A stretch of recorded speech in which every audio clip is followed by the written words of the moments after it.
امریکی صدر Donald Trump نے کہا ہے کہ اگر بھارت نے امریکہ میں سستے چاول بھیجنے کا سلسلہ جاری رکھا تو واشنگٹن نئے زرعی ٹیرف عائد کرے گا۔ زرعی مسائل سے متعلق تقریب میں ٹرمپ نے بھارتی چاول کو ڈمپنگ قرار دیتے ہوئے کہا کہ کم قیمت درآمدات نے امریکی کسانوں کو شدید نقصان پہنچایا ہے۔ انہوں نے واضح کیا کہ امریکی کسان معیشت کی ریڑھ کی ہڈی ہیں اور انہیں بچانے کے لیے سخت ترین معاشی فیصلوں سے بھی گریز نہیں کیا جائے گا۔ ٹرمپ کا یہ بھی کہنا تھا کہ ضرورت پڑنے پر کینیڈا سے آنے والی کھاد پر بھی ٹیکسز بڑھائے جا سکتے ہیں۔ تقریب کے دوران ٹرمپ نے وزیر خزانہ اسکاٹ بیسنٹ سے دریافت کیا کہ بھارتی چاول کو اتنی چھوٹ کیوں مل رہی ہے، جس پر وزیر خزانہ نے بتایا کہ بھارت پر ٹیکس تو ہے مگر بہت معمولی اور اس معاملے پر مزید مذاکرات جاری ہیں۔ امریکی کسان طویل عرصے سے سستے درآمدی چاول کے باعث قیمتوں اور پیداوار پر دباؤ کی شکایت کر رہے ہیں۔ وفاقی وزیر داخلہ سینیٹر محسن نقوی نے لندن میں برطانوی وزیر مملکت برائے داخلہ ایلیکس نورس اور نائب وزیر خارجہ برائے پاکستان و افغانستان ہمیش فالکنر سے اہم ملاقاتیں کیں۔ ملاقاتوں میں پاکستان سے مطلوب چند افراد کی حوالگی، مجرموں کے تبادلے اور انسداد منشیات کے حوالے سے تعاون پر تفصیلی گفتگو ہوئی۔ ذرائع کے مطابق فریقین نے دو طرفہ تعلقات کو مزید مضبوط بنانے، مشترکہ سیکیورٹی اقدامات بڑھانے اور جرائم کی روک تھام کے لیے تعاون میں اضافے پر اتفاق کیا۔ ملاقات میں پاک برطانیہ تعلقات کو نئے رفتار دینے کے عزم کا بھی اعادہ کیا گیا۔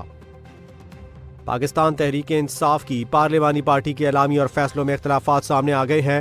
ارکان کا الزام ہے کہ اجلاس میں شامل نکات پر حقیقت میں بات نہیں ہوئی اور پارٹی گروپس میں مختلف بیان دیے جا رہے ہیں۔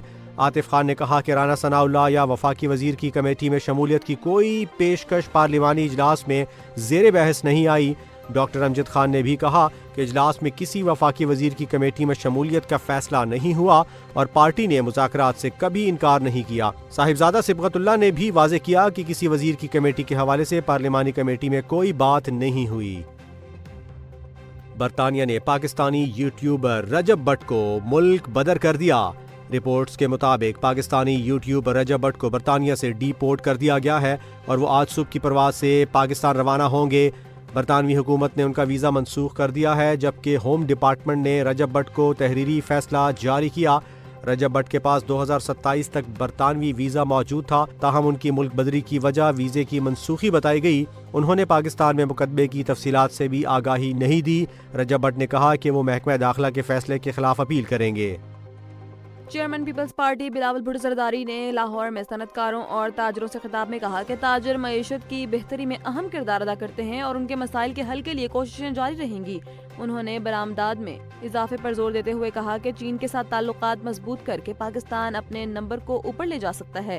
بلاول بھٹو نے ایف بی آر میں ڈیجیٹلائزیشن، وفاقی حکومت اور صوبوں کے تعاون اور توانائی کے گرین حل کے منصوبوں پر بھی روشنی ڈالی۔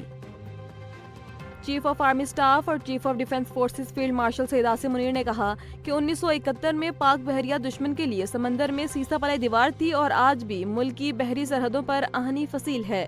ہنگور ڈے کے موقع پر انہوں نے پاک بحریہ کے عملے کی جان بازی کو خراج تحسین پیش کیا اور کہا کہ پاکستان امن کا خواہاں ہے اور دفاع کے لیے ہر وقت تیار ہے۔ نیول چیف نے بتایا کہ 8 جدید ہنگور کلاس آبدوزیں جلد فلیٹ میں آئیں گی اور خصوصی دستاویزی فلم ہدف بھی جاری کی گئی ہے۔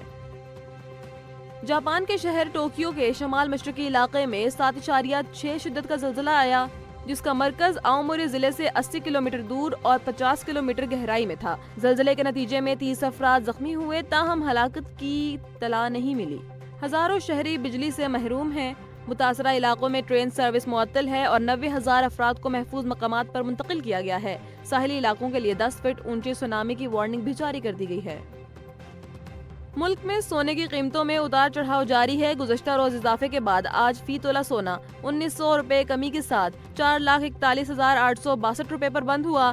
10 گرام سونے کی قیمت بھی 1,629 روپے کم ہو کر 3,78,825 روپے ہو گئی۔ عالمی منڈی میں سونے کی قیمت $19 کمی کے بعد $4,195 فی اونس پر پہنچ گئی۔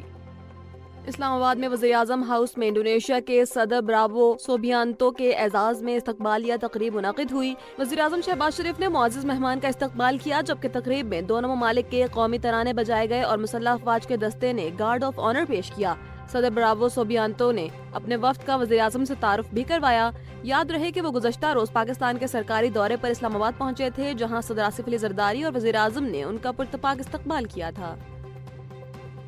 وزیر اعظم شہباز شریف نے کہا ہے کہ اصلاحاتی ایجنڈے کے نفاذ اور معاشی ترقی کے سفر میں معاونت انتہائی اہم ہے۔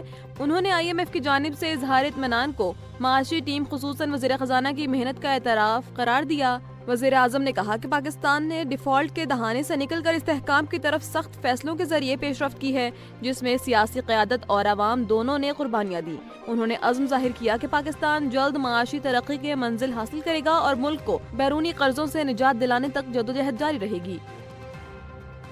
بانی PTI سے آج اڈیالہ جیل میں وکلاء اور فیملی کی ملاقات کا دن ہے، جس کے پیش نظر جیل کے اطراف سیکیورٹی ہائی الرٹ کر دی گئی ہے۔ پولیس نے اضافی نفری تعینات کی، دفعہ 144 کی خلاف ورزی کرنے والوں کے خلاف سخت کارروائی کا فیصلہ کیا اور جیل کے قریب بازار بند کروا دیے گئے۔ وکلاء بیرسٹر گوہر خان، سلمان اکرم راجہ، انتظار پنجوتا سمیت 6 اور علیمہ خان، عظما خان اور نورین نیازی ملاقات کے لیے جیل جائیں گی۔ اپوزیشن اتحاد کے اجلاس میں فیصلہ ہوا کہ آج کوئی کارکن اڈیالہ جیل نہیں جائے گا۔ پاکستان اسٹاک ایکسچینج میں کاروباری ہفتے کے دوسرے روز بھی تیزی برقرار ہے۔ ٹریڈنگ کے دوران 100 انڈیکس میں 1022 پوائنٹس کا اضافہ ہوا اور انڈیکس 1,69,326 پوائنٹس پر پہنچ گیا۔ کاروبار کے دوران انڈیکس کی کم ترین سطح 1,68,880 جبکہ بلند ترین سطح 1,69,537 رہی۔ گزشتہ روز انڈیکس 1,68,303 پوائنٹس پر بند ہوا تھا۔ آسٹریلوی کرکٹ ٹیم کے کپتان پیٹ کمنز اگلے ہفتے ایڈلیڈ میں ہونے والے تیسرے ایشز ٹیسٹ میں قیادت سنبھالنے کے لیے مکمل طور پر تیار ہے۔ ٹیم کے کوچ اینڈریو میک ڈونلڈ نے کہا کہ اگر کوئی نیا مسئلہ نہ ہوا تو کمنز ان ایکشن دکھائی دیں گے۔ تاہم جوش ہیزل ووڈ انجری کے باعث پوری سیریز سے باہر ہو گئے ہیں۔ کوچ کے مطابق ہیزل ووڈ کی ہیمسٹرنگ کے بعد نچلے پنڈلی اور ایڑی میں مسئلہ پیدا ہوا جو الگ انجری ہے۔ عثمان خواجہ بھی ایڈلیڈ ٹیسٹ کے لیے فٹ قرار پائیں گے۔ آسٹریلوی ٹیم منگل کو 15 رکنی اسکواڈ کا اعلان کرے گی، جس میں پیٹ کمنز واحد نیا اضافہ ہوں گے اور ٹیم اب ایڈلیڈ میں انگلینڈ کے خلاف مکمل قوت کے ساتھ میدان میں اترے گی۔